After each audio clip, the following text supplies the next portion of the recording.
I want you guys to please feel free to come off mute, ask me questions.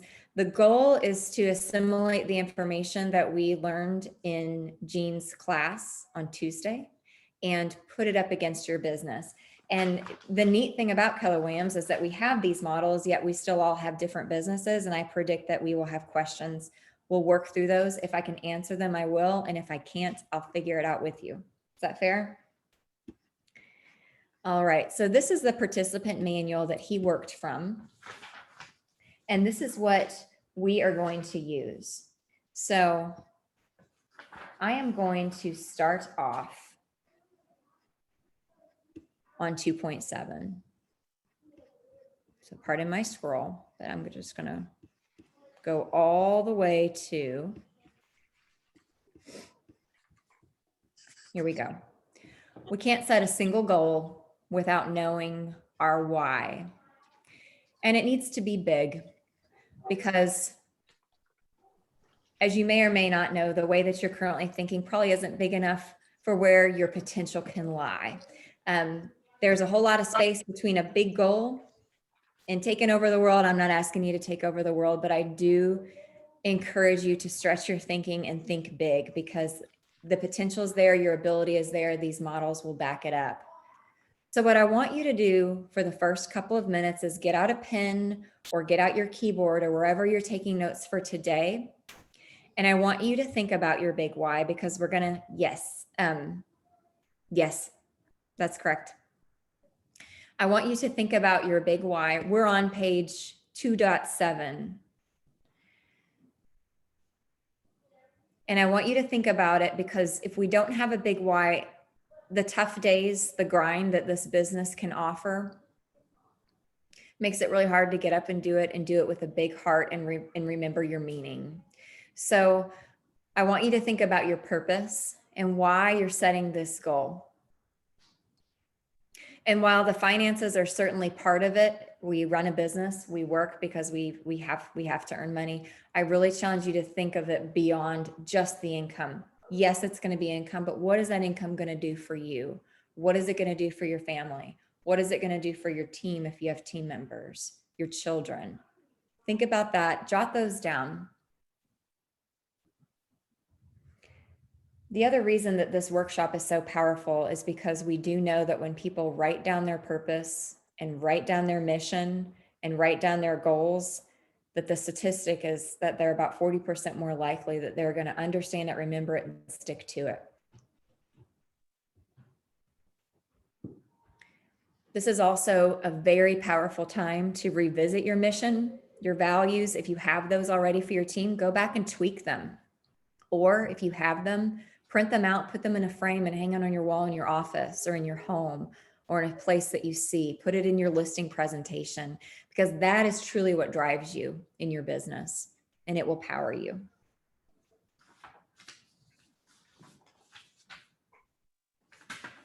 Yeah, the statistic is individuals with written goals are 42.1% more likely to achieve them. And then when they have accountability attached to those goals, they're 77.6% more likely to achieve those goals. And if you need accountability, you just raise your hand, and that's what I'm here for, guys. Or we can be accountable to each other or get an accountability partner. I have a question, Elissa. Yes. You're talking about working on mission and vision for team. Mm-hmm. I think we work on that for ourselves, what our mission, what our vision is. But when it comes to team, my question is, should that be collaborated, or should it be kind of from the rainmaker that this is what my mission is? Do you buy into it? This is my vision. Do you buy into it? Or is that a collaborated? I think either is fine. However, from my experience as a team owner, I guided it and invited others to speak up because I wanted us all to own it. And I invited them in our business planning clinic last year, for example, to say, hey, is this, we gotta all shoot for the same star here. This isn't Elissa's star. And now it has to be in line with the values and standards of the team. But I am one that supports that being a team mission. Thank you. Mm-hmm. So as we go through this workshop, Jean in the whole workshop takes us back to doing a 411. Okay. 411s are really, really powerful because they force you to start at the big end of the goal and work backwards into smaller pieces. We can't do anything big unless we chunk it down. Okay. In the 411, it stands for the 4 weeks, assuming there's about 4 weeks in a month, the 1 month, and then the entire year. So we start with our annual goals. We're going to be thinking for the purpose of this workshop pretty much for just the next year. We know that we make a 5-year goal and farther on, but we're kind of talking in the expanse of about 12 months right now. So be prepared to be able to write down your goal for the year. Where do you want to be when you're sitting in your desk chair on November the 19th, 2021? What is it that you want to accomplish in your business? Now, you can do a 401, and I encourage you to do it for your personal life, your spiritual life, your physical health, whatever it is, definitely do that. But today we're going to talk about business. We're going to talk about income, and that's going to be a function of dollars or units, okay, for the purpose of today, because we're going to put it to the model. So think about right now how much you want to make or how many houses you want to sell or transact for next year. When we break that down into the month, we're going to use that goal and we're going to divide it by 12. Here's a little seed. You can use this as your choice. I had a coach once have me break it down into 10 months because I needed to get everything under contract by October 31st or November 1st, however you want to look at it, because that allowed me plenty of time to close it and call it closed business. So it's up to you if you want to divide it by 12 months of the year or if you want to divide it by 10. Does anybody have any questions about that philosophy? Was that why somebody commented in the Facebook group about the Happy New Year for Realtors thing? I didn't get it. It was because of that. Okay. Yes, that's exactly what it was. I think Marcia chimed in about, she's reading something about the whatever the book, the 4-month year or something like that with the book. It was slightly related, but that's exactly what they were talking about, saying, okay, my pended business is my 2020 business. Now let's start again. That's what they meant. And then, yeah, Lisa, I'm so sorry. It's Shelley. I have a quick question before we go on. So somewhere along the way, somebody recently has said, you want to think about what you want to earn for the following year and then build in your properties that aren't going to make it to the closing table. Do we need to build those in here at this point? It's completely up to you. Okay. What's important to know right now is how you're going to measure your data. Are you going to measure it on closed and pended? Or are you going to measure it on closed alone? And the answer is that there's not a better answer, but you have to commit to how you're going to analyze your data at all times so that you're always comparing apples to apples. Okay, thank you. No problem. And then, of course, as we move down this 411 page, we divide it into week 1, week 2, week 3, week 4, basing it on the fact that the average month has 4 weeks of productivity into it. And it allows you to step it down even to the day. What do I have to do in week 1 of the first week of January in 2021 so that I am walking my path to meet my goals? And again, goals are a lot easier to get through and achieve when you focus on the action steps versus the outcomes. The goal is the outcome. I've got a little assistant talking in the background. I apologize. I might move if I need to. The goal is always the outcome, yet you have control over your action steps. And what we do know based on these models is that if you do your actions, the outcomes will be a byproduct. So think in terms of action steps. That gives you it's very, very empowering to think in terms of the actions that you take.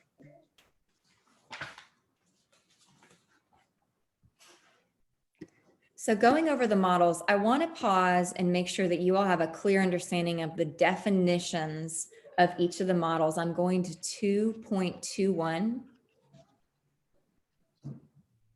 So these 5 fundamental models are the models of Keller Williams' business philosophy. They're tried, they're true. They have only expanded on, no pun intended, the expansion model here recently. For today, or for the purpose of our clinic, we're going to stick primarily on the economic model, lead gen model, budget model, and then get into the organizational model. But the meat of what we're going to talk about today are models 1, 2, and 3. And if there's one thing that you do to reset your brain as we go into the next year, understand these models, understand what they're called, and understand what they mean. They're not just fancy graphs with plug and chug because they look good, make us feel good, like we wrote something down. They mean something for your business. So the economic model is the relationship of those activities as they relate to those outcomes, which is what we just talked about. We know that we want to net $100,000 next year, for example. Okay, well, what does that mean in terms of what I wake up to every single day and an attack in my day? What do I have to get done? And then, so it works to determine that net income and what you have to do. So if you understand your net income, now you have to understand how you're going to lead generate for that net income. And that leads to the lead generation model. It is the plan that talks about those lead gen activities. It pairs with the economic model,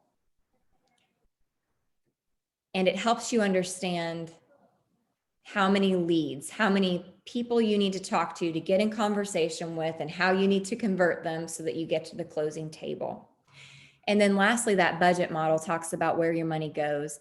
And I love what he says here in the red, because this is the time of year where I know I'm balancing budgets for my year, and I'm looking at what we've spent and what we've spent, the money going out. And you have to really be careful on your talk around that. That's not money going out. It's not money lost. It's the money that you invest in your business, because the money that you spend on your business needs to provide a rate of return. Okay. So spending the amount of money, investing the amount of money here, which supports all of your efforts. And then the organizational model talks about, how, if you build a team, how you would do that. Or if you're an individual agent, when it's appropriate to hire an admin. And again, if I'm going to say this all the time, it is an awesome business to have a single agent business. There is nothing inferior or superior or worse or better or higher or lower. That is a fantastic business, and a lot of people do it very, very well. And building a team is also awesome, and can get really big really fast, and really unveils what leverage can do for your team. Both are great. I don't want anybody to ever feel like by choosing one that they're choosing a better path or a worse path, because I've had a lot of people ask me that recently. That's been kind of an aha in my new role as well. So we're going to go to 3.1, and we're going to hang out on this page for a little bit. This is when we're going to put some numbers to paper. Now, this is the economic model. And remember, the economic model starts with, hey, I need to net or make before taxes, but after expenses, this much money. In this example, it's $1 million. I also ran an example on $100,000. And keep in mind, the number that you are reporting or using is not wrong or right. It is your number. I just want you to get that number. Okay. Does everybody have their number? Okay. So I want you to put that at the top of your page and have your calculator handy, because we're going to walk through this. I've got $100,000 in my hand, and I've got 1 million on my computer here. So the net income for the $1 million example works with the 40, 30, 30 premise, meaning you net 40%, you have 30% of operating expenses, and 30% cost of sale. Now let's define operating expenses and cost of sale. We're going to define it again, but let's stop and do it right here. Operating expenses is everything that you have to spend to keep your business going outside of commission splits by team members,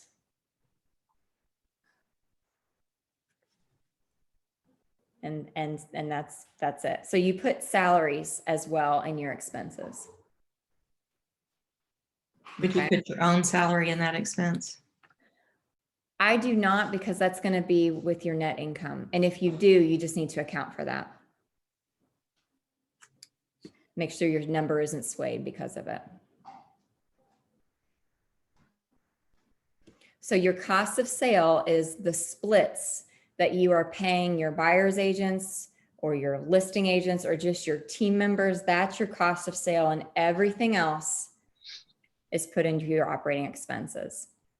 So on the 30-30 model, to net $1 million, you will expect to have $750,000 in operating expenses, which is 30%, $750,000 in your cost of sale, which is also 30%. And to get to that net of 1 million, your total GCI, which is your gross commissions, which if you add up all your commission checks when you turn them in, would be $2.5 million in commission checks. Now, for $100,000 goal of net income, it's kind of easy, and I like easy in terms of math. It's $100,000 is your 40%, $75,000 for your 30% expense, $75,000 for your 30% cost of sale, and $250,000 in total GCI to get to that. Does anybody have questions before we start breaking it down?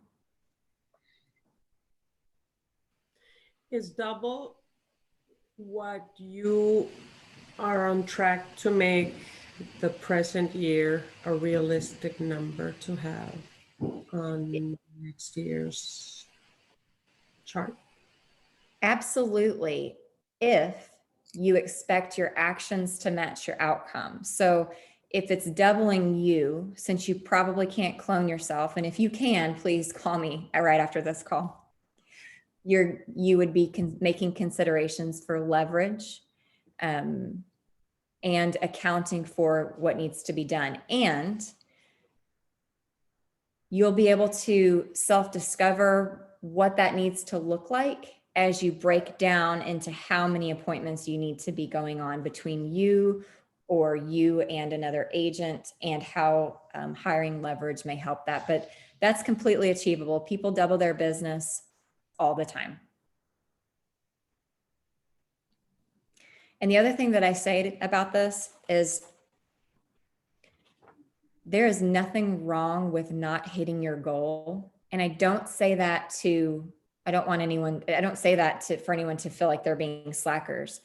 But if I set a goal for $1 million and I only made 750,000 that year, and 750,000 grew me from the year before, I think that that's a lot of good growth and achievement. I guarantee I would have learned along the path the whole way. So I want you to set a big goal and make it so that your actions match backwards. So let's keep moving on. So we know how much gross commission needs to be made. We know how much, when we add up all those commission checks, what that number needs to be. Now, the average commission amount, we have to have a good understanding of what that is so that we understand how many units we're going to have to sell to get to that. Now, everybody's average commission is different. If you're new to the business and you don't have an average commission yet, I would suggest that you work on the board's average commission, which is somewhere between 200 and 250,000. 230, 240 is pretty darn close, but for easy math, you can do 200 or 250. Now, this also accounts for the fact that you're going to make 3% of all of your sales price, which again, we don't fix commissions and nothing is expected, but the Louisville market as a whole, you'll do more 3% deals than you won't. So when you're doing your math, know that today we're doing it on 3%, and hopefully Hopefully that's what you're doing as well. You'll come across a few others, but that's just kind of how it is in the business. We're working on averages. So in this example, their average commission in this market is $7,150. On my $100,000 example, I did 3% commission on $250,000, which is $7,500. You pause and do your math on what your average commission is. And you divide your total GCI by your average commission check, and that will tell you how many units you need to sell in 2021 to achieve your net income goal.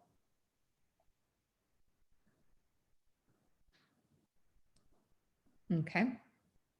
Speak up if I'm going too fast. So as we move down this chart here, I'm going to scroll a little bit. We're going to break it up into your selling side, which is your listing side, and your buying side. For this example, it's 50-50. I strongly suggest that you make your goal for listing versus buying at least 50-50. And if you sway it one way or the other, make it listing heavy. That's an awesome thing to achieve. It's not easy to achieve it. People do. But for the sake of math today, make it 50-50, unless you know your business is chugging higher on listings. So we're going to break up 350 units in half, which is what is the same thing as multiplying by 50%. So let's walk down the listing side first. It's slightly different from the buy side. So 350 total units sold divided by 2 is 175. So divide your total units by 2 to get the total seller listings sold.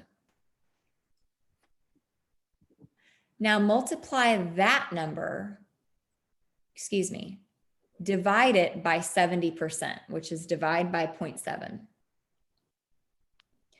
And the reason 70% was used here is because there is a national average that the conversion rate of listings that are under contract is only 70%.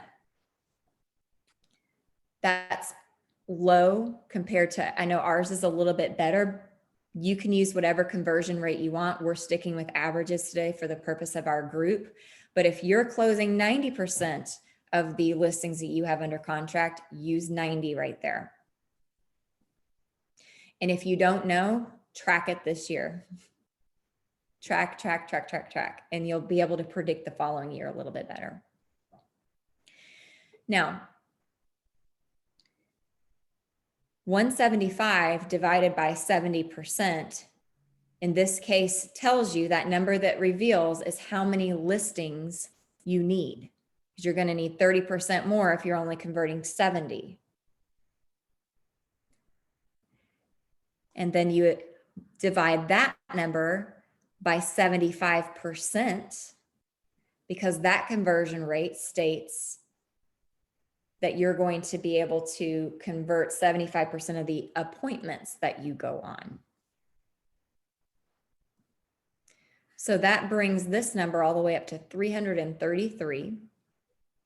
This agent has to go on 333 seller appointments or listing appointments to reach their goal.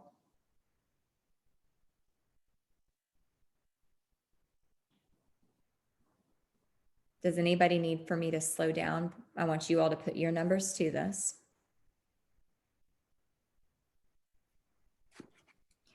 And don't worry, because if you have a big goal, whatever is on this line for you, 333 in the $1 million case, that's a really big number and it should feel a little bit scary. It should, because it's going to be a lot of good business because you're going to have a big business when you have big activities to back it. Don't worry though, we're going to chunk it down and make it bite size. You're going to divide this number, your total seller appointments needed. I want you to divide that by 12 if you're going to work on the 12-month year. Divide it by 10 if you're going to work on the 10-month year. And that's going to tell you how many appointments you need to be on with a listing every single month. And my number still might feel a little bit scary. So go ahead and divide it by 4 because we're going to figure out how many you need to go on every single week.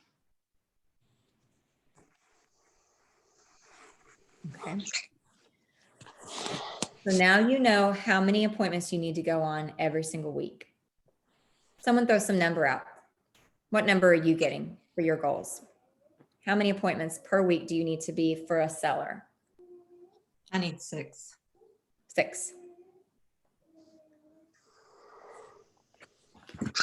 We are about 60% sell side, so I weighted it a little heavier on the sell side. But people in my team also list, they don't just work buyers. I also have listing agents. So for us to break that down to hit the target that we really want to hit, it's going to take 6 appointments a week Awesome. on listings. Mhm. I might have to knock on doors and just tell people I'm going to move in with them unless they let me sell their house. That's right. That's a great script.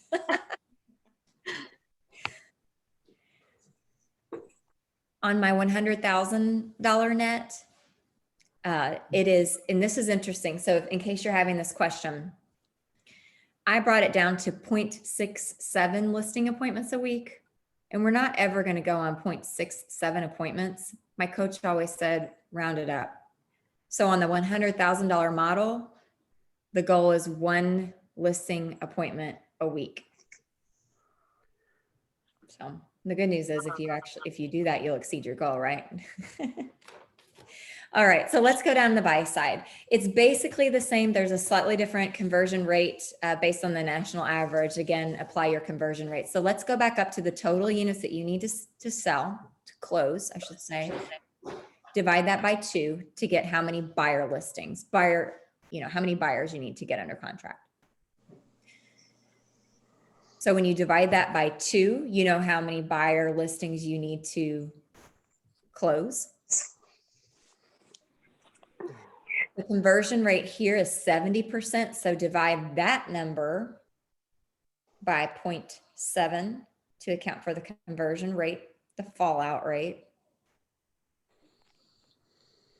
Those are your buyers who financing falls through, they walk out on repairs, all of that. So that number will say how many buyer listings you need, how many buyer contracts you need.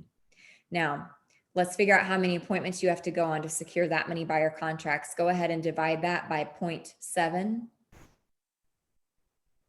That's saying that every buyer that you meet with, 30% will not work with you. That's okay. 70% will. Hopefully your conversion rate's a little better than that. And that reveals how many buyer appointments you need. Now, keep this in mind. This buyer appointment is representative of the buyer that you take out. So if you take that buyer out 10 different times, it's still the same buyer. That's still a buyer appointment for this case, okay? I hope that makes sense. The semantics can get a little tricky. You just think of buyers as people, okay? And that will also give you how many you need in the year, 357 in this example, because of conversion rate's a little worse. Go ahead and divide that number by either 12 or 10 based on what model you're going to use for your business to get how many buyer appointments you need a month. And then go ahead and divide that by 4 to figure out how many new buyers you're going to need to meet with each week to hit your goal.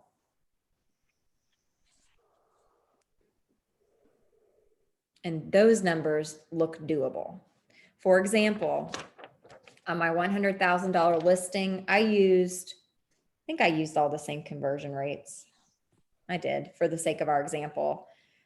For an agent to make $100,000 net, they need to go on 1 new listing appointment a week and about 1 new buyer appointment a week.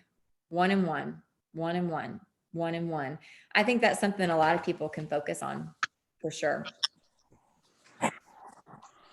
Any questions before I go on? All righty.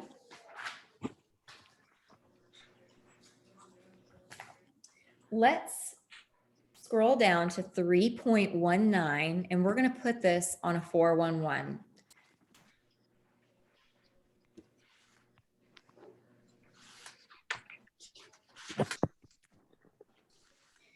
Did all of you, if you don't have access to what I'm scrolling through right now, let me know and I'll send it to you.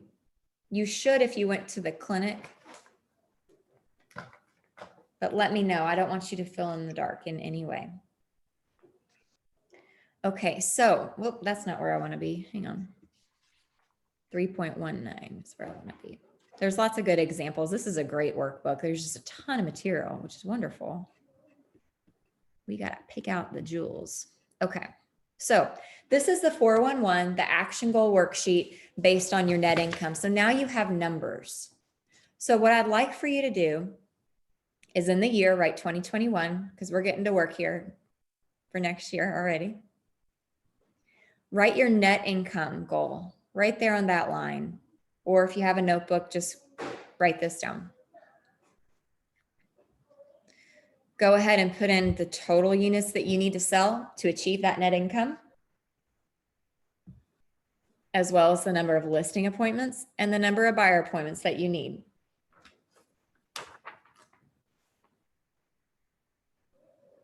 So on my $100,000 example, it's a total of 32 listing appointments and 34 buyer appointments for the whole year. Break it down into the month.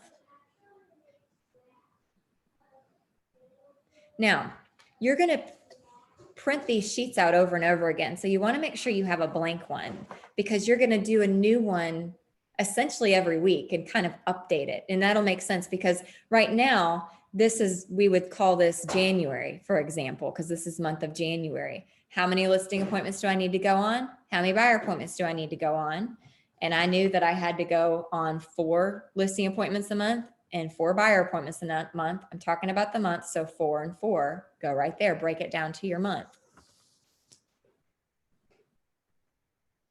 And then I pull that down into the week, and I know that on week 1, I need 1 listing appointment and 1 buyer appointment on the $100,000 net goal. So your numbers are there, and every week, I want you to take down the 411 from the week before and put the 411 up for the next week. Because we're not done with this sheet. The reason these are columns is because as we build out the lead gen model, especially, you're going to be able to put your activities. For me to get 1 listing appointment a week and 1 buyer appointment a week, I've got to be following these specific tasks and checking off these goals in order to achieve that. Okay. Any questions about the 411 as it relates to the economic model? All right, so let's get to the fun stuff. Here's our boots on the ground. I'm sliding down to 4.3.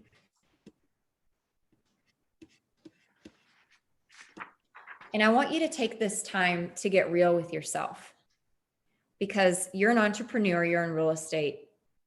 And the way Becky does business and loves to do business may not be the way Lucy loves to do business, and that's okay. What you should never do is set up a business plan doing something that you hate because you won't do it, and then you'll be discouraged, and then you'll be in the getaway car, and we'll all be begging you not to go anywhere, and you won't know what happened. And that's not going to happen because I want to set you up for success. There are people who build a business out on for sale by owners.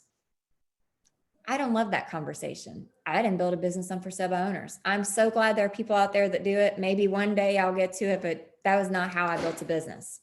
There are people that are amazing on the telephone and internet leads and following up and nurturing those. Also awesome.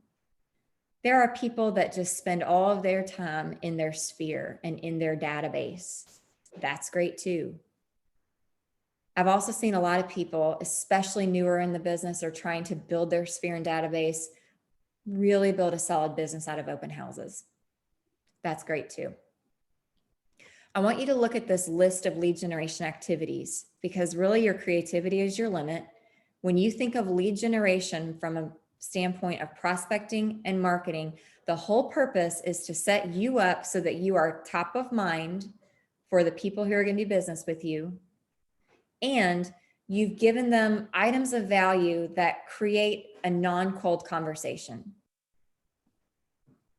whether it's a Facebook advertisement that was brand awareness for your Facebook people, and it gave them confidence to know that you were in the business and they saw you as a realtor.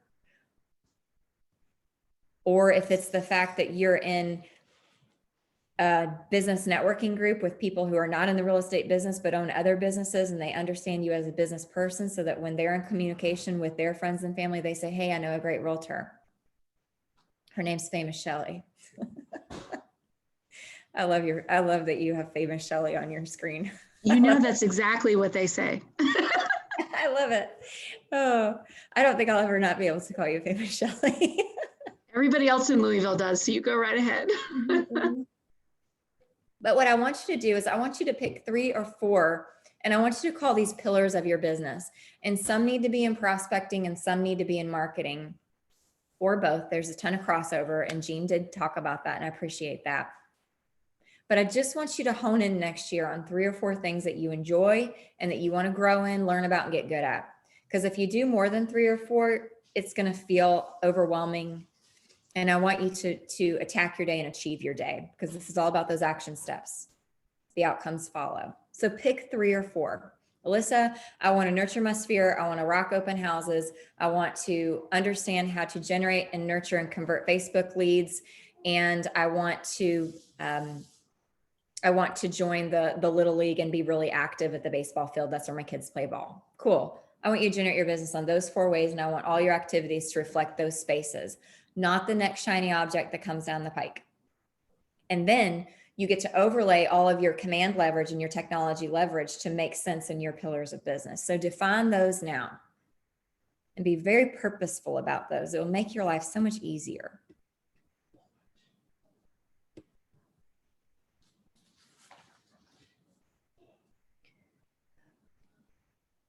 So right here, write them down. What are your top lead sources going to be? What are those pillars of business going to be? That's where your time is going to go. That's where your money's going to go. That's what your budget's going to reflect.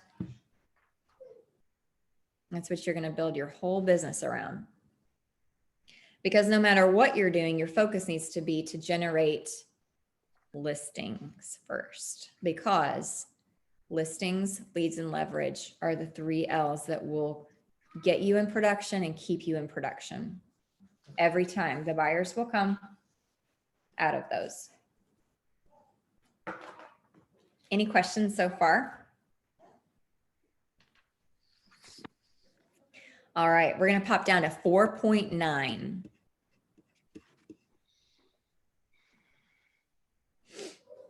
We're going to talk about the database. If you don't have it organized, get it organized as fast as you can. Your database is your data bank, and you want to have complete contacts. You want a first name, a last name, a cell phone, preferably the textable number. And I'm thinking all in terms of command, you guys. We want to maximize command, make it work for you, make your life easier. And it also protects your bank account. And the email. So we've physical address, first name, last name, email, textable telephone number, physical address. When you have all those components for your folks, then they're a contact in your database. And that's how you can maximize. Sorry, I've got a 1.5-year-old who is laughing with his daddy in the other room. That's just life right now for us. So the key to success, you've got to have the database.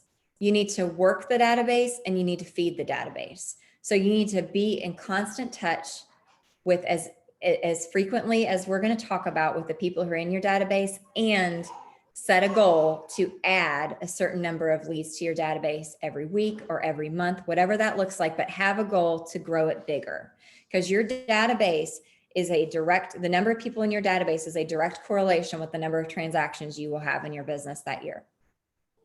So the keys to success is when you're thinking about the database, this is why I paused on this page. It's frequency. When you're building out how you're going to communicate with the people that you already know, and I know they love you because you're all awesome.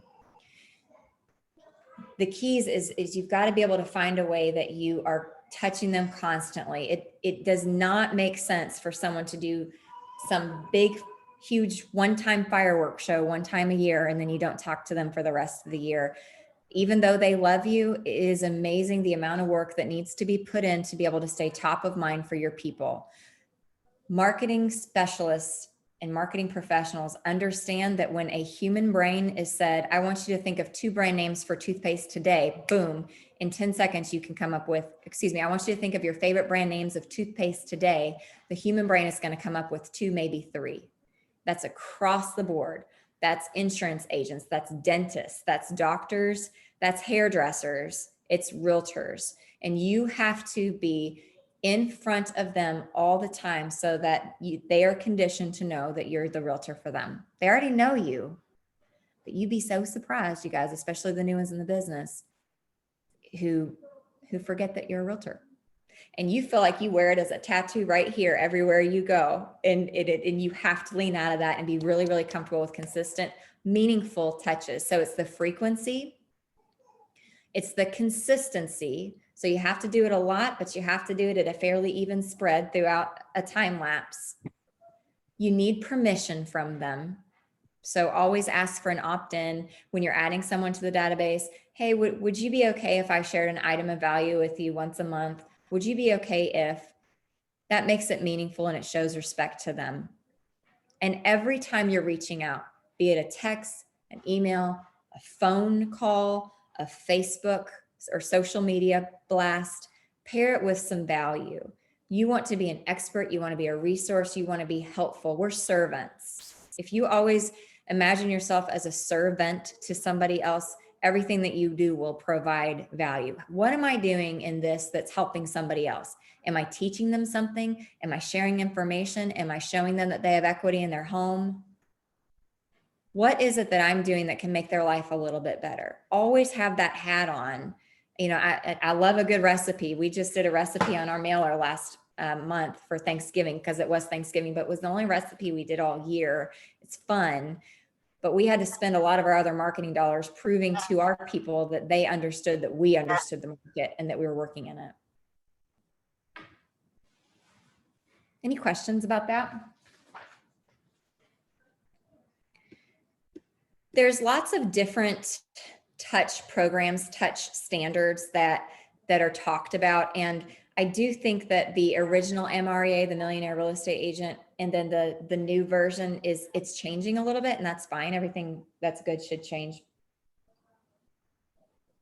But I want you to look at this as in the frequency of the touches, but more importantly, I just want you to say, whatever I'm going to do in 2021, I'm going to build a budget of time and money that allows me to do it and be really, really consistent with it. So the suggested campaigns are 19 to connect and 36 to convert. So in other words, when you're over here trying to connect, am I echoing to you guys? I feel like I'm hearing my echo. Oops. Uh-oh. Do you guys still see my screen? I just closed it out. Yes. Okay, I'm sorry about that.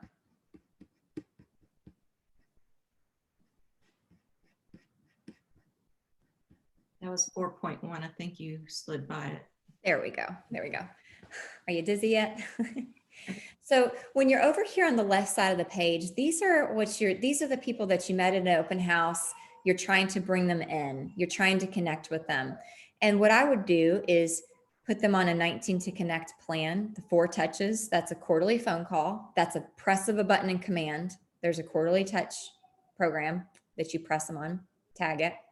12 touches, meaning once a month, give them an email or a newsletter, a market report, a video, mix it up. That would be great. Just brand it so they start to recognize your look.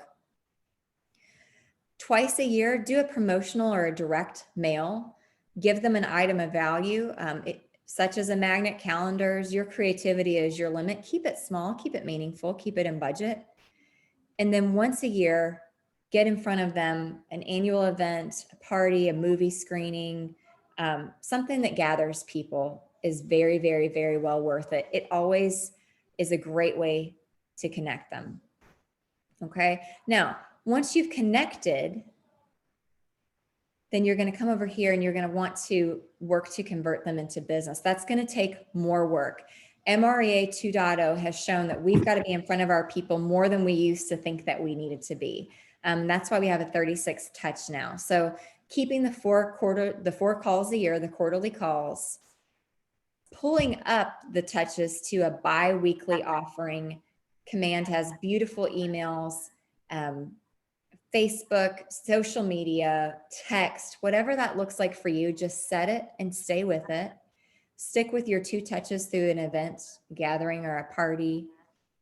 And then the 4 touches, pull that up to your promotional direct mail. Okay. Get into their mailbox if you're able, or something similar 4 times a year. So again, their leads, use the 19 to connect, the contacts, 36 to convert, which is why when you're building your database, big database is important, yet you always want to be cleaning your database to make sure that the people that are in it are meaningful people to you. Every year when I do Christmas cards, I sort out who gets to be in my database. Maybe they did business with someone else. That's great. Congratulations to them. Maybe we just truly lost touch, or they moved, or, something happened. I got to be careful how I spend my money. The people that I'm spending my time and money on in my CRM, and hopefully it's Command, they need to be meaningful to you so that you will be able to constantly go in frequently and clean that up and update them and move them over from a connect to a convert status in the way that you drip them. All righty. Let's keep going. I've got 350 on my watch right now. I want to start getting into the budget model, if I may. That's 5.1.